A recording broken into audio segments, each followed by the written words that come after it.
Hello, my beautiful people. Welcome to your annual 2024 Astro Tarotscope trailer. So it is just that. So if you're watching the video and you think, hang on, it's not all here, it isn't. These are just a little taster so that you can get a little try before you buy. So you can have like a little starter or a little bit of an amuse-bouche so you can see whether you want to purchase these or not. They are $7.99 a piece. You can buy your sun, moon, and rising. You just purchase the ones that you want as upsells. It's nice, easy, and streamlined for you this year. There is also a very special price on the New Year, New Frequency product, which is coming very, very soon. You're gonna be hearing about this for weeks. I'm so excited to bring this to you. But the bundle for the 2024 Astro Tarotscopes is $49.99 this year. And as I say, it's just a taster of all the different parts that are going to be in there. And more importantly, you will get PDFs. There's going to be lots of other goodies there as well. All right, so I just want to say from my heart to yours, thank you so much for all of your support throughout 2023. And for those of you that have been with me longer than that and beyond, it really does mean a lot. I really hope that you have a wonderful 2024. And I also hope that these set you up in stellar fashion to enjoy what is set to be a pretty interesting and awesome universal year 8.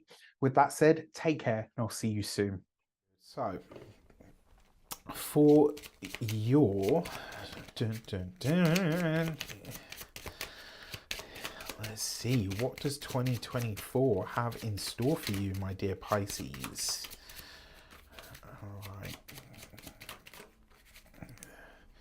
So for this, you have, for your actions and options and interactions, you've got the Justice card. So this year, it looks like you are not only looking to find more balance, right? So for a lot of you, this could be you're looking for a work-life balance. This could be that you're looking for financial balance, some kind of stability. But it also suggests that you really are deeply committed this year to getting more balanced in your life, right? So this is about bringing in more of the things that you want, more of the things that you desire, and really being honest with yourself about what those actually are. This might be a year where you go through the process of trial and error, where you start to kind of look at what is working and what maybe isn't, and being really honest with yourself about what that actually is. I think this is actually a really nice card to have here. It also suggests as well, because this is contracts, right, where you're signing on the dotted line for something. So it suggests to me that this year you are being really honest and really proactive about what it is that you truly desire from your life, what it is that you really want and need from your life. And also you are getting after it. And it's almost like you're committing to how you're going to, how do you do this, right? Very often it's through our connections and our commitments to others and their commitments to us. So for a lot of you, I think that there's going to be new contracts of all kinds. So your new moon this year is quite an easy sort of simple new moon. It's a lovely new moon in Pisces, which is always a nice time. But be sure to enjoy this one because it is the last one that is not going to be an eclipse, right? I have to say as well, this is a manifesting moon, so you can use it as such. It's sandwiched, just like your full moon this year as well, between Saturn and Neptune, which suggests that you're dreaming and hoping for something more, but being practical about what it's going to take to build in terms of finances and maybe even in terms of timing. Now, it's in a sextile to both Jupiter and Uranus in the sign of Taurus, which means that you're getting a supportive energy from benefactors. There's people that want to help you, right? With Jupiter, these are people that you vibe with, people that you like, people that have great energy like about them, and also people that really want to help you, like people that genuinely want to help from a good place. Whereas with so you're going to get one destiny card, one direction card per month of the year.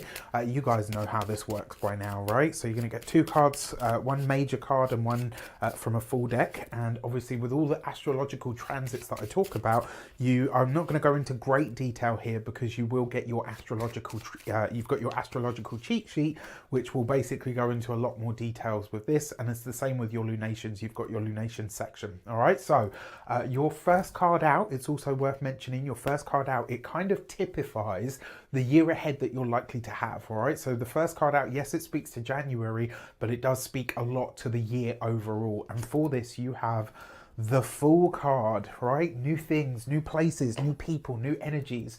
This is a year where the new and the next and the vibrant are very likely to find you.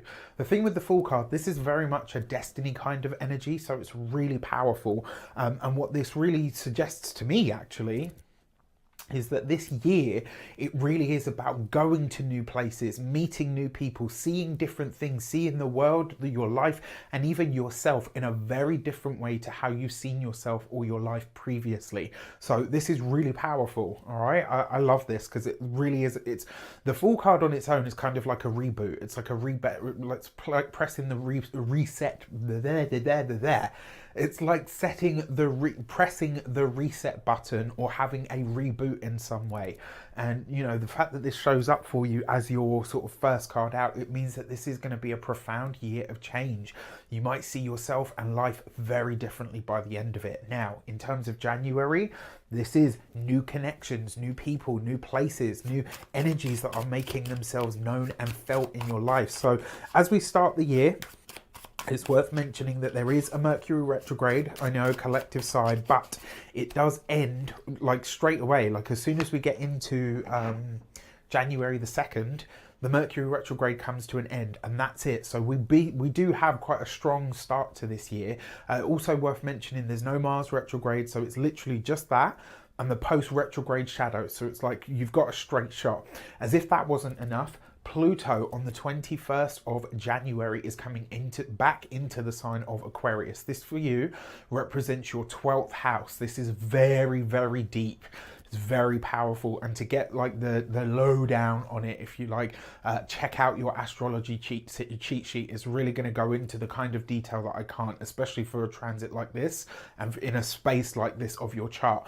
Now it will come back into your 11th house of Capricorn very briefly, right? It will come back into the space of Capricorn right up to, you know, I think it's like September the 8th. And then after that, on November 20th, it comes into the sign of Aquarius once more for 20 years. So this is a big deal. So to clarify on this, you have the Seven of Swords. So you've got this with the Fool card, right? Now, there's a few ways, because sometimes tarot gets really literal. The Fool card can represent sometimes being foolish, and the Seven of Swords, this is a card of lies and deceit. So there's two things that I want to say to you. One, be very mindful of self-illusory tendencies at this time, right, as we come into the first month of the year. And also, this might be a really good time to check in with yourself about where you're saying that you can't do something, or that you don't have the knowledge, the skills, the funds, the, you know, whatever it might be. I really feel like for a lot of you, you're going to try to convince yourself out of something, or almost kind of like throw in the towel and just do that whole surrender thing that you guys are known for, right? And not throwing in the towel, what I mean about is the surrender. Pisces has this wonderful ability to surrender to the current that is around it. But January, you're going to try to use this as a cop-out, right? As people that I genuinely care about, you purchase my work. Some of you have been purchasing my work every year since I've put this stuff out. You know, you trust me, so I want to make sure that I'm worthy of that trust. This is potentially that you try to cop out of something that you absolutely have the potential for. Be very mindful about that. And also, wherever it is that you're getting knowledge or information from or through others, make sure you vet that information, okay? Now, as we come into, also worth mentioning, January, April, May, July, and November. These are the challenge months of the year. They're the sticky points of the year. They've just shown up that way. So just a heads up for that, right? Things on the wider world stage might be a little bit all over the place. And for that reason, with the January energy, I would say, with the Fool card and the Seven of Swords, don't believe everything that you hear, right? Never do, but at this point, really.